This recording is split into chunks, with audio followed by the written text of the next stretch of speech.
नमस्कार, आप देख रहे हैं एनडीटीवी इंडिया। हमारी खास पेशकश के साथ मैं हूं अनंत भट्ट।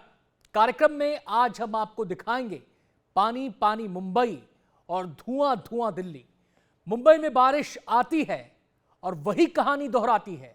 सड़कें समंदर बन जाती हैं, गलियों में दरिया बहने लगता है, तमाम दावे धुल जाते हैं, लोग सब कुछ सहने को अभिशप्त नजर आते हैं, लेकिन ये तस्वीर बदल नहीं पाती है।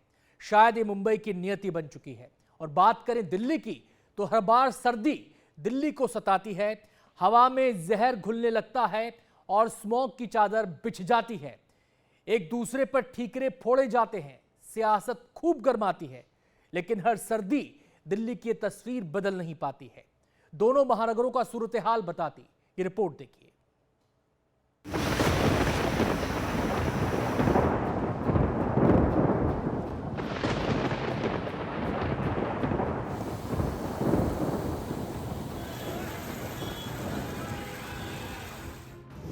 बस एक बारिश होती नहीं कि मुंबई डूबने लगती है। मुंबई की मुसीबत मुंबई का पानी बन जाता है।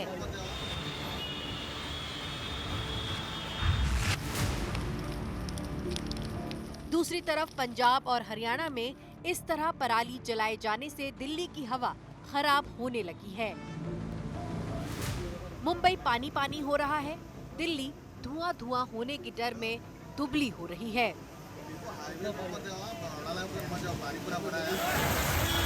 मुंबई में बुधवार से शुरू हुए मूसलाधार बारिश ने शहर का हाल बेहाल कर दिया है। जैसा हर साल बारिश में होता है, वैसा ही इस बार भी हुआ। नाले जाम होने लगे, मैन होल खुले के खुले रह गए, मुसीबत के बादल बरसने लगे।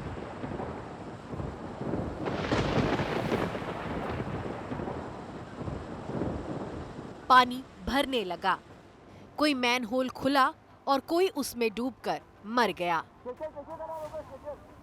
आगे सिर्फ सरकार के दावे और विपक्ष के सवाल बच जाते हैं। आधे घंटे में जो बारिश हुई, जो बरसात हुई, कई जगह भारी बरसात हुई, कई जगह एक माध्यम बरसात हुई, लेकिन उसी बरसात में पानी भर गया। एक व्यक्ति की मौत भी हो गई। अभी नागरिक तंग आ गए, मुंबईकर हो, पुणेकर हो, तंग आ गए। भाजपा हो या मिंदे गुट हो, इनको भगाने के सिवा दूसरा कोई पर्याय नहीं। मुंबई के पौष इलाके अंधेरी में एक महिला नाले में गिर गई। बाद में उन्हें अस्पताल पहुंचाया गया, जहां डॉक्टर्स ने उन्हें मृत घोषित कर दिया। अब नगर निगम आयुक्त 3 दिन में जांच की रिपोर्ट की दुहाई दे रहे हैं। लेकिन सवाल है कि इन करोड़ों करोड़ रुपए का होता क्या है, जो बीएमसी के पास बजट के रूप में जाता है। 2024 से 2025 के लिए बीएमसी का बजट 59,954 करोड़ 75 लाख रुपए रखा गया, जो अब तक का सर्वाधिक बजट है। ये बजट पिछले साल के मुकाबले 10.5% ज्यादा है।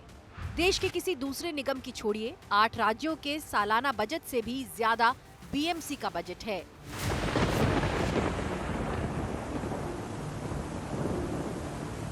मुंबई कैसे पानी से दहली हुई है, इसको विस्तार से आगे बताएंगे, लेकिन पहले आप दिल्ली का हाल जान लीजिए, जो पानी से नहीं हवा में घुलते जहर से कांप रहा है। कहां तो तय था कि किसान इस साल से पराली बिल्कुल नहीं जलाएंगे, और कहां 15 से 25 सितंबर के बीच 10 दिनों में ही सिर्फ पंजाब में ही पराली जलाने की 93 घटनाएं दर्ज हुई। वहीं हरियाणा में भी पराली जलाने की घटनाएं बढ़ती गईं, जिसके बाद 4 लोगों पर एफआईआर दर्ज करने के आदेश दिए गए। किसान मजबूरी का रोना रो रहे हैं, लेकिन दिल्ली के घुटते दम का जवाब कौन देगा। दिल्ली में धूल की वजह से PM10 का स्तर काफी बढ़ गया है। सभी एजेंसियां, सभी सरकारें मिल करके जब काम करेंगी, तभी प्रभावी तरीके से प्रदूषण से लड़ा जा सकता है। इसलिए इस साल के विंटर एक्शन प्लान की जो प्रमुख थीम है, मिलकर चलें और प्रदूषण से लड़ें, इसी थीम पर हमारी सरकार अपने विंटर एक्शन प्लान को लागू करने की तरफ बढ़ेगी। ना पंजाब की आम आदमी पार्टी की सरकार, ना हरियाणा में बीजेपी की सरकार पराली जलने से रोक पाई, लेकिन अब फिर से दिल्ली में प्रदूषण के नाम वही पुरानी योजनाओं की रट लगाई जा रही है। फिर से odd even, work from home और कृत्रिम बारिश जैसे आइडिया हर साल आते हैं। इस साल ड्रोन से प्रदूषण हॉटस्पॉट की निगरानी की दुहाई दी जा रही है। फिलहाल दिल्ली सरकार के एक्शन प्लान के मुताबिक 7 अक्टूबर से एंटी डस्ट कैंपेन शुरू होगा। ड्रोन से प्रदूषण हॉटस्पॉट्स की निगरानी की जाएगी। निर्माण स्थलों पर गाइडलाइंस की ट्रेनिंग दी जाएगी। 85 मशीनों से सड़कों की सफाई की जाएगी। 500 मशीनों से पूरे दिल्ली में पानी का छिड़काव होगा। नवंबर-दिसंबर में प्रदूषण बढ़ने पर दिन में 3 बार पानी का छिड़काव किया जाएगा। हर साल वही पुराने साल की कहानी दोहराई जाती है। एक तरफ पराली जलने की प्रक्रिया नहीं रुक रही है, तो दूसरी तरफ आप देख सकते हैं कि दिल्ली के स्मॉग टावर्स भी कई दिनों से बंद पड़े हुए हैं और हर साल नए नए दावे किए जाते हैं, लेकिन ज़मीनी स्तर पर बदलाव बहुत कम देखने को मिलता है। इस साल भी दिल्ली सरकार का विंटर एक्शन प्लान तैयार है, लेकिन उसका बदलाव और उसका असर ज़मीनी स्तर पर कितना देखने को मिलता है, इसका इंतज़ार दिल्ली के लोगों को रहेगा। दिल्ली से मुंबई तक कहीं हवा, कहीं पानी खराब है, लेकिन इसका हिसाब देने वाला कोई नहीं दिखता। मुंबई से पूजा भारद्वाज के साथ दिल्ली से प्रेरणा शर्मा की रिपोर्ट, एनडीटीवी इंडिया के लिए। मुंबई में बादल इतना बरसे कि सब कुछ पानी पानी हो गया। 5 घंटे में 200 मिलीमीटर बारिश हुई और पूरी मायानगरी पानी में डूब गई। हर बार की ही ये कहानी है। कल भी ऐसा ही हुआ। सिस्टम फेल हो गया। एक मैनहोल मौत का रास्ता बन गया। मैनहोल में गिरने से एक महिला की मौत हो गई। महिला अपने परिवार का इकलौता सहारा थी। सवाल यह है, उन हजारों करोड़ की घोषणाओं का क्या हुआ? साल दर साल अगर व्यवस्थाएं सुधर नहीं पा रही हैं तो टैक्स पेयर्स का पैसा कहां जा रहा है? मैनहोल में गिरने से महिला की मौत केवल एक हादसा नहीं, ये पूरे सिस्टम पर एक बड़ा सवाल है।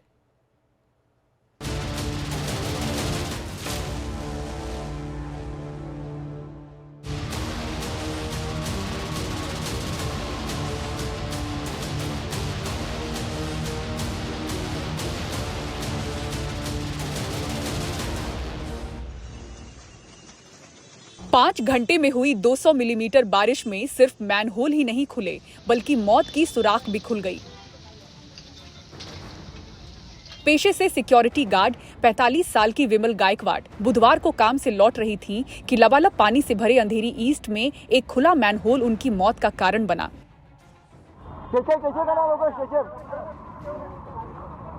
महिला को बाहर निकालने के लिए करीब 1 घंटे तक सर्च ऑपरेशन चला। काफी मशक्कत के बाद 100 मीटर दूर तक बह जाने के बाद उन्हें तीसरे ढक्कन से बाहर निकाला जा सका। विमल को कूपर अस्पताल ले जाया गया, लेकिन तब तक काफी देर हो चुकी थी। तो क्या काम से चला, मेरा तो काम धंधा है नहीं है, और मैं अभी दिखता भी दिखता नहीं है, उसको कोई तो चलता था, गुजर गए। अकेले में क्या कर काम धंधे का कैसे करो? मुंबई में खुले मैनहोल कई बार मौत का कारण बने हैं। 2017 में डॉक्टर दीपक अमरापुरकर प्रभा देवी के पास एक मैनहोल में गिर गए। 2 दिन बाद वर्ली के पास उनका शव मिला। तब बीएमसी को हाईकोर्ट ने भी फटकारा था। 2018 में मलाड में एक मैनहोल में गिरने से 18 वर्षीय युवक की मौत हुई। 2020 में घाटकोपर में एक 32 वर्षीय महिला मैनहोल में गिर गई। उनका शव हाजी अली के पास मिला। इसी साल बोरीवली में बीएमसी की अनुमति के बिना सफाई के लिए बीएमसी का मैनहोल खोलने वाले निजी मजदूर सुनील वाकोड़े की मैनहोल में ही मौत हो गई। तो कुछ महीने पहले ही मलाड में लगभग 30 फीट गहरे मैनहोल में 3 लोग गिरे, जिनमें से 2 को मृत घोषित कर दिया गया। जब भी ऐसी घटनाएं होती हैं तो उन पर राजनीति शुरू होती है। इस बार भी यही हुआ। कहीं काम हुआ नहीं है, ना पिछले साल रास्तों का काम हुआ, ना इस साल रास्तों का काम हुआ। हर जगह खोद के रखा है, लेकिन काम नहीं होता। और यही मैं दोनों साल कहते आए हूँ कि ये तो आप महाराष्ट्र की लूट कर रहे हो, मुंबई की लूट कर रहे हो, पूना की लूट कर रहे हो, थाना की लूट कर रहे हो। ना नेशनल हाईवे ठीक है, ना गली की सड़क ठीक है। लेकिन इस बार उन्होंने जो कहा, कल ही उन्होंने कहा कि कहीं पानी भरा है क्या, ये देखा क्या आपने? और फिर आधे घंटे में जो बारिश हुई, जो बरसात हुई, कई जगह भारी बरसात हुई, कई जगह एक माध्यम बरसात हुई, लेकिन उसी बरसात में पानी भर गया। नगर विकास जो खाता है वो इलीगल सीएम के पास है, लेकिन उनके जैसे इनकेपेबल व्यक्ति मैंने कभी ज़िंदगी में नहीं देखी, ना महाराष्ट्र में देखी। और यही बात मैं कहना चाहता हूँ कि कल की जो बारिश थी, पानी तो भर गया। मुझे लगता है 2005 के बाद पहली बार भारी बरसात इतनी भी नहीं होते हुए भी वेस्टर्न एक्सप्रेस हाईवे पे पानी भर गया था। रेलवे की अगर आप हालत देखें, मेट्रो की हालत देखें, हर जगह, मुंबई हो, पुणे हो, ठाणे हो, बहुत खराब हालत में। जो मुंबई को बंद करने का काम इन्होंने किया, जो मेट्रो का काम रुकवाने का काम इन्होंने किया, जो पॉट होल्स में सिर्फ भ्रष्टाचार करने का काम किया, रोज मतलब हर साल रोड को जो है डांबर के नाम पर रोज हर साल नए रोड्स बनाने का काम और उसके अंदर भ्रष्टाचार करने का काम इन्होंने किया। कोस्टल रोड आप देखिए, MTHL आप देखिए, मेट्रो देखिए, कारशेड अभी मेट्रो का पूरा हो रहा है। तो मुझे लगता है कि इनको कोई भी हक नहीं है कि कोई आरोप करने का। सवाल उठाने वाले आदित्य ठाकरे, ये उनको नैतिक अधिकार ही नहीं। 25 साल उनकी सरकार थी, उन्होंने किया हुआ काम, अपेक्षित काम किया होता तो आज की स्थिति नहीं आती।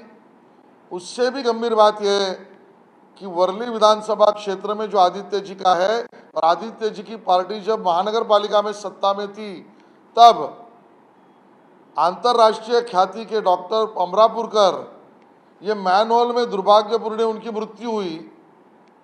क्या उस पाप का क्षालन आदित्य ठाकरे करेंगे? ये हमारा उनको सवाल है, फिर वो दूसरों को सवाल पूछे।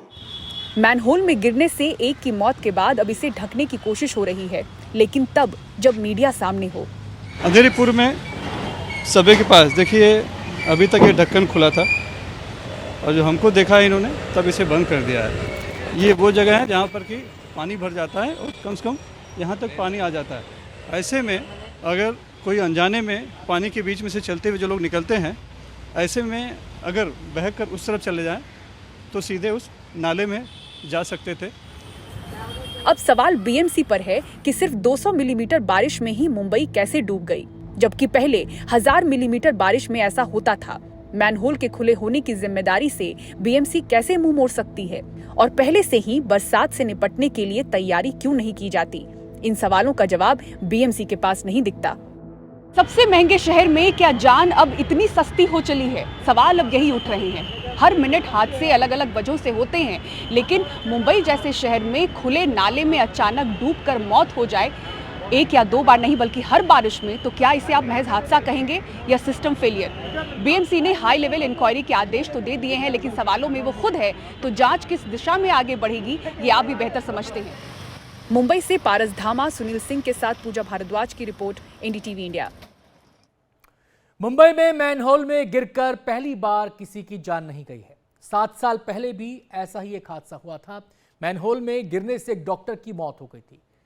घटना को लेकर माहौल गर्मा गया था। तब बीएमसी ने कई घोषणाएं की। मैनहोल में आयरन ग्रिल लगाने से लेकर स्मार्ट सेंसर तक के इस्तेमाल की बात हुई, लेकिन नतीजा क्या हुआ? 7 साल बाद मैनहोल में गिरने से फिर एक मौत हो गई। जाहिर है सवाल बीएमसी से पूछे ही जाएंगे, और बीएमसी का दावा है कि मैनहोल के कवर चोरी हो जाते हैं।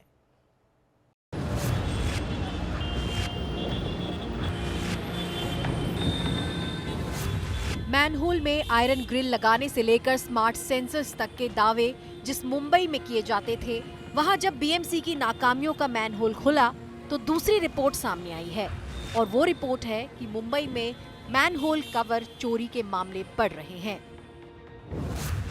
मुंबई में 2023 में 791 मैनहोल कवर चोरी दर्ज की गई। 2022 में 836 मैनहोल कवर चोरी हो गए, जो पिछले 4 सालों में सबसे ज्यादा बताया गया।